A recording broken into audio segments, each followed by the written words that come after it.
Hey everybody, and welcome back to another episode of the Speak Plainly podcast, where we speak plainly about things that matter.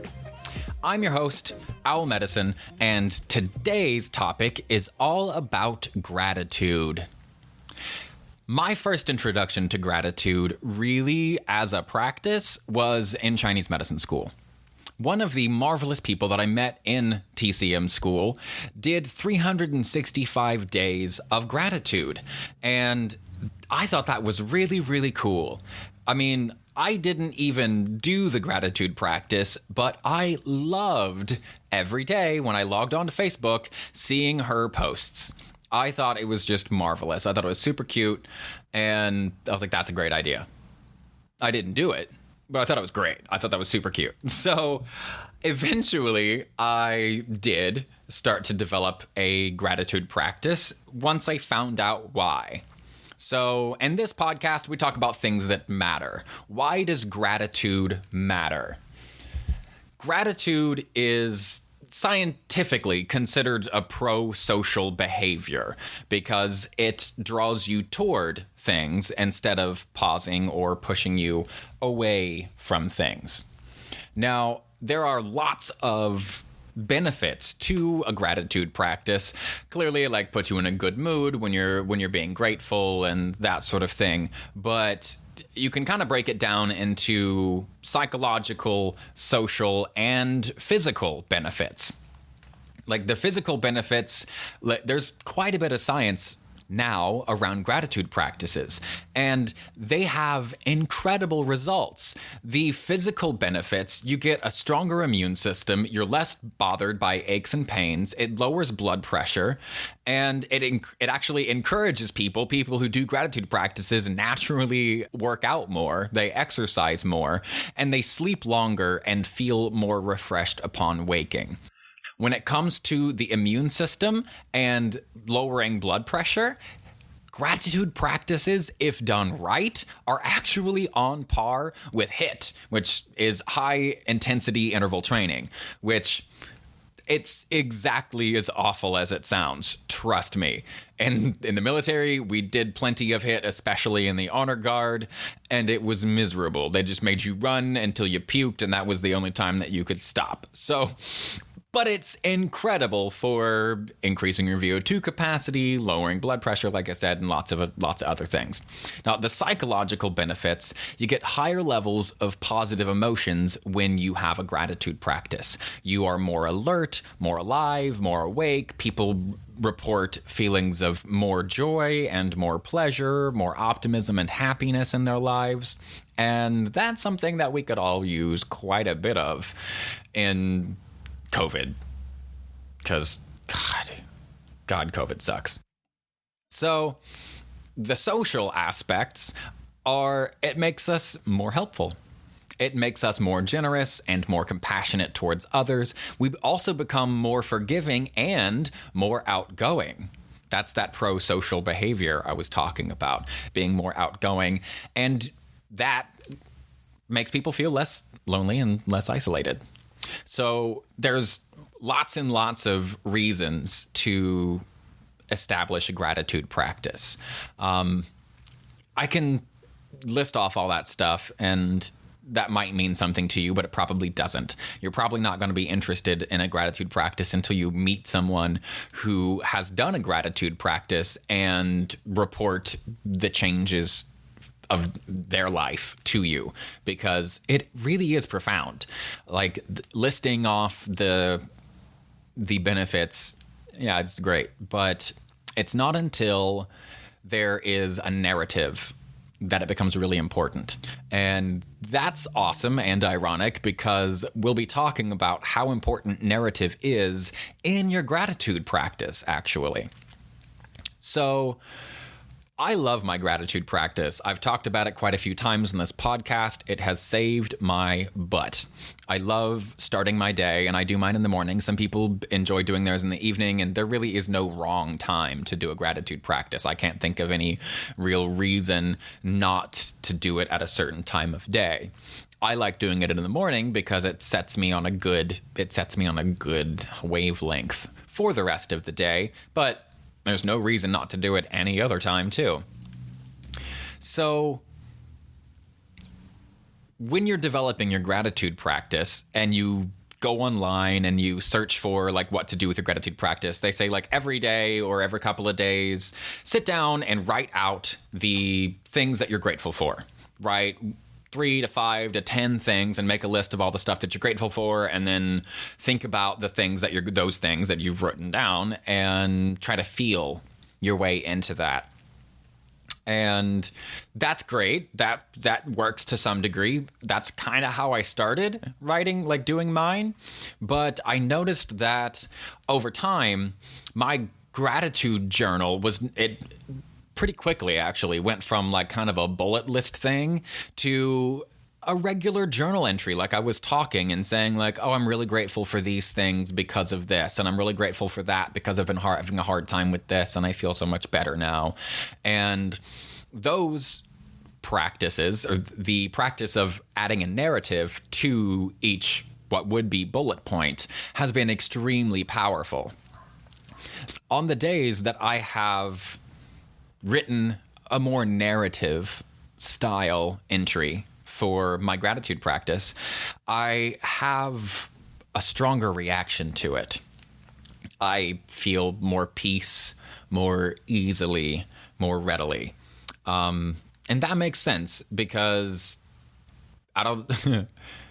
nobody has ever felt deeply during a PowerPoint presentation. And that's all bullet points. And that's kind of what you're doing to yourself if you decide to sit down and write gratitude practice out and you just make a list of stuff. If you don't have one and you want to start with that, then sure, go right ahead. But let me tell you a few of the key pieces in the current scientific literature about how to create the best gratitude practice. And it's so weird. Like, seriously, it's really, really weird. I love my gratitude practice the way that it is, but I'm going to try this new way and see how it works. I like mine because that narrative, as I write mine, I create a narrative. And that is the first most important piece about your gratitude practice. Bullet lists don't work. They've done lots of studies now, and they just don't seem to work. There's something about the narrative. When you create a narrative, or a narrative is presented to you, it engages the medial prefrontal cortex. And that medial prefrontal cortex then talks down into the deeper parts of the brain, to your amygdala and to your brainstem, midbrain stuff that is handling your autonomic nervous system and can help to regulate your autonomic nervous system because there is a story involved. They actually did some studies where it turns out if you tell people a story in the same room, all of their heartbeats synchronize. Weirder than that, if you tell people at different places in different times the same story, their heart rates and their heart rhythms will sync up with the telling of that story. Not together, those two people in different times and places, clearly, but their heart rhythms will look the same during the story. So there is a very powerful phenomenon at work with narrative. We have used narrative for everything in our species. Before we had written language, we only had narratives, right? And so that narrative piece is absolutely huge and cannot be overemphasized. Another really important piece about your gratitude practice, it turns out that if you stick to one narrative, like if you stick to one gratitude story, it makes it way faster to drop into this gratitude state. So what I mean when I say gratitude state, gratitude is not an event. It is a process. And that process has a very specific set of neurons that it flows through. there is specifically a gratitude network in the brain that gets activated when we experience gratitude. And it turns out that the best practices, the most efficient, are at feeling better and getting all of these positive benefits of gratitude isn't even actually writing out your things that you're grateful for or expressing gratitude. The most beneficial way is actually receiving gratitude, which makes perfect sense, obviously, when someone tells you that they appreciate you and they're grateful for you and something that you did. It feels great. It feels lovely. It feels wonderful. Huzzah. But there's a little bit more to it than that, because if you stick to one story, that story stays kind of in the forefront of your mind, right? And that gratitude network, turns out that this network, this pro-social gratitude network, is in antagonistic relations with antisocial networks in the brain. They don't just exist in a vacuum, the prosocial and the antisocial networks. When the antisocial network is active, it dampens the prosocial gratitude network. And when the prosocial gratitude network is activated, it dampens the antisocial. So, if we stick to one story where we received gratitude.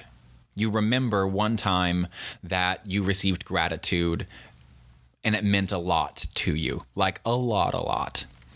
And if you can't think of a time where you experienced gratitude in that way, someone was very grateful and expressed that to you, and it was you had a somatic experience. A somatic experience just means that you felt it in your body, that there was a physiological reaction.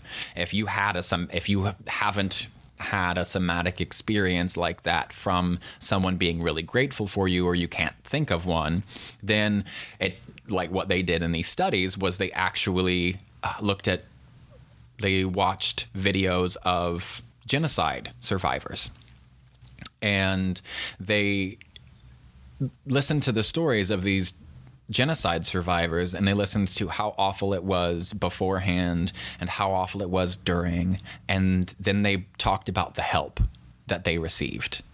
And listening to these stories and really putting ourselves in that person's shoes gives us the somatic experience, that positive somatic experience with that gratitude network active. So we release a little bit more dopamine and we release a little bit more serotonin. That network is active enough that it only takes 1 to 2 minutes. Maximum was 5 minutes. They had these incredible results as profound as high-intensity interval training. They had these really profound results from 60 to 120 seconds. Everyone on the planet has 60 to 120 seconds that they can spare 3 days a week. There wasn't a definitive, like, this is how many days a week that you have to do this, but it does have to be a regular practice multiple times a week. And it only takes 1 minute to 2 minutes. But there's a setup to this. And the setup is to either think of that experience where someone expressed gratitude deeply to you and it had a profound effect on you, or to watch on YouTube or whatever another situation where someone else expressed gratitude and they were deeply grateful for something, like Holocaust survivors or genocide survivors, and they talk about the help that they received and the gratitude that they had during that help. And then write that story down. Write it out in great detail if you're that type of person. But really dig into the details the first time. When you're setting up this gratitude practice, this is what I'm going to be doing just to mix things up with my gratitude practice, because reality for me is some days it works better than others. And I think that's always going to be the case. But why not maximize my efforts with whatever the current research says? So I'm going to try. I'm going to dig into this, and I like to write out all of the details because it really brings things up. I try to come up with more details than I can remember at first to really put myself in that time and space and feel what I need to feel. Then I'm going to create a little shortcut. I'm going to create a little few bullet points of like the before, the during, the help, and the after. And those little bullet points basically act as little reminders, because setting it all up and digging into that, opening ourselves up to this deep gratitude by thinking deeply into the details of someone else or our own personal stories of gratitude, lights up this system in the brain, this pro-social network of neurons in the brain. And those bullet points will help us to drop in to that set of neurons. So to the activity of that set of neurons. The first time I set this all up, I'm going to spend probably 30, 40 minutes thinking of the story and choosing a story that really, really works for me, that I feel profound when I listen, when I think of it. And then I'll write it all out, because that's what I like to do. And then I'm going to make this little list, this little short bullet list. And that list is going to act as a shortcut for me, a shortcut into the memory and into the neurological system that is gratitude. So when I create that list of those bullet points are just acting as a reminder to drop me into that state of gratitude. And it carries you down like the river. This all sounds really kind of weird, honestly. After having a gratitude practice for like a couple of years now, I like my journal entries. I did learn that the bullet points don't really work very well for me, but if I turn the bullet points into a narrative and I just start listing things that I am genuinely really grateful for, then that works if I add a narrative with it. So to touch on the key pieces again, so you can do what you need to do to make the most beneficial gratitude practice for you, is stick to one memory or one story of gratitude. It can be yours, it can be somebody else's, it doesn't matter.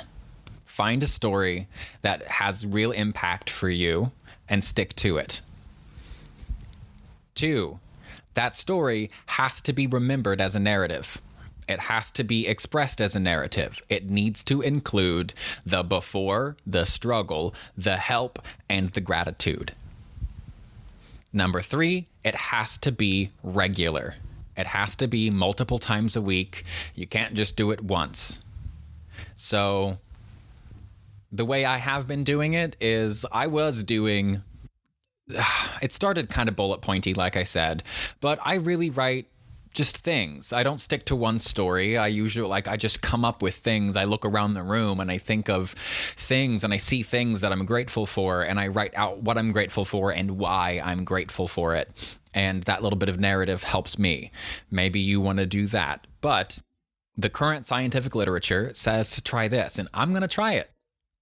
So find a story, stick to that story, create little short bullet points or something just as little keys to unlock that neurological system of gratitude, so you can drop into that state of gratitude, because there is a physiological state that goes along with gratitude, and that physiological state is what fosters all of those benefits that I listed early on. And that's it. That's all you really got to do. Do your gratitude practice. Pick a story, stick to that story. The first time you set it up, really dig into it. Spend 30 minutes or an hour, like really emoting. about this, feeling your feelings, feeling their feelings, whoever story you may choose to go with. Then create those bullet points so you can drop in to that gratitude state. And supposedly, you and I will both be able to drop into that beautiful serotonergic state of gratitude in less than 120 seconds, which is really cool. So I'm going to give it a try. I hope that you do too. Thanks for sticking around. Again, I'm Owl Medicine, and this is the Speak Plainly podcast. Stay blessed and stay uncomfortable.